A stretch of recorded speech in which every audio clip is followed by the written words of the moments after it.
बिस्मिल्लाहिर्रहमानिर्रहीम। हज़रत आयशा रज़ी अल्लाह ताला अन्हा से रिवायत है कि रसूल अल्लाह सल्लल्लाहु अलैहि वसल्लम ने ये आयत तिलावत फरमाई। तर्जमा: वही है जिसने आप पर किताब नाज़िल की, इसकी कुछ आयात महकम यानी वाज़ह हैं जो इस किताब की असल हैं, और कुछ दूसरी मुतशाबहात यानी गैर वाज़ह हैं। तो जिनके दिलों में कज्जी है वो मुतशाबहात के पीछे पड़े रहते हैं जो मुतशाबह यानी गैर वाज़ह हैं।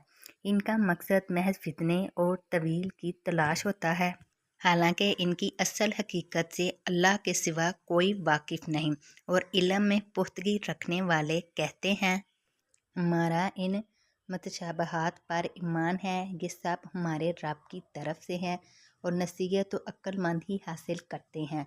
फिर फरमाया, ऐ आयशा, जब तुम इन लोगों को देखो जो इन मुतशाबहात के बारे में बहस करते हैं तो जान लो कि यही वो लोग हैं जिन्हें अल्लाह ने इस आयत में मुराद लिया है, लिहाजा इनसे बचो। सुन्नन इब्न माजा हदीस नंबर 47।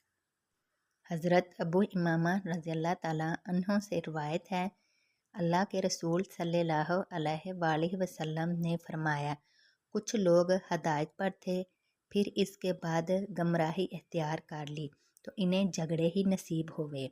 फिर नबी सल्लल्लाहु अलैहि वसल्लम ने ये आयत तिलावत फरमाई। तर्जमा: बल्कि यही लोग झगड़ालू हैं। सुन्नन इब्न माजा हदीस नंबर 48। हज़रत अनस बिन मालिक रज़ी अल्लाह ताला अन्हु से रिवायत है, रसूल अल्लाह सल्लल्लाहु अलैहि वसल्लम ने फरमाया, जो शख्स बातिल पर होते हुए झगड़ा तर्क कर दे, इसके लिए जन्नत के अतराफ में एक महल तैयार किया जाएगा, और जो शख्स हक पर होते हुए झगड़ा तर्क कर दे, इसके लिए जन्नत के वस्त में महल तैयार किया जाएगा, और जो शख्स अपने हलाक अच्छे कर ले, इसके लिए जन्नत के बुलंद तरीन हिस्से में महल तैयार किया जाएगा। सुन्नन इब्न माजा हदीस नंबर 51। हज़रत अब्दुल्ला बिन अमर बिन आस रज़ी अल्लाह ताला अन्हुमा से रिवायत है, अल्लाह के रसूल सल्लल्लाहु अलैहि वसल्लम ने फरमाया, अल्लाह ताला इल्म को इस तरह नहीं उठाएगा कि इसे लोगों के दिलों से सलब कर ले, बल्कि वो उल्मा को फोत करके इल्म को उठाएगा। जब कोई आलम बाकी नहीं रहेगा तो लोग जाहिल सरदार मुकर्रर कर लेंगे, फिर इनसे मसाइल पूछे जाएंगे तो वो इल्म के बगैर फतवे देंगे। इस तरह खुद गुमराह होंगे और दूसरों को भी गुमराह करेंगे। सुन्नन इब्न माजा हदीस नंबर 52। हज़रत अबू हुरैरा रज़ी अल्लाह ताला अन्हु से रिवायत है, रसूल अल्लाह सल्लल्लाहु अलैहि वसल्लम ने फरमाया, जिस शख्स को बगैर दलील के फतवा दिया गया और इसने इस गलत फतवे पर अमल कर लिया तो इसका गुनाह इस पर है जिसने इसे फतवा दिया। सुन्नन इब्न माजा हदीस नंबर 53।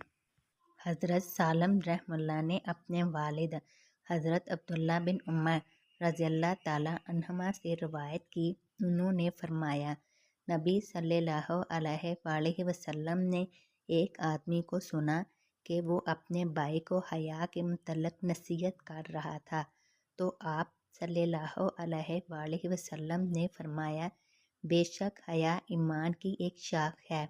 सुन्नन इब्न माजा हदीस नंबर 58।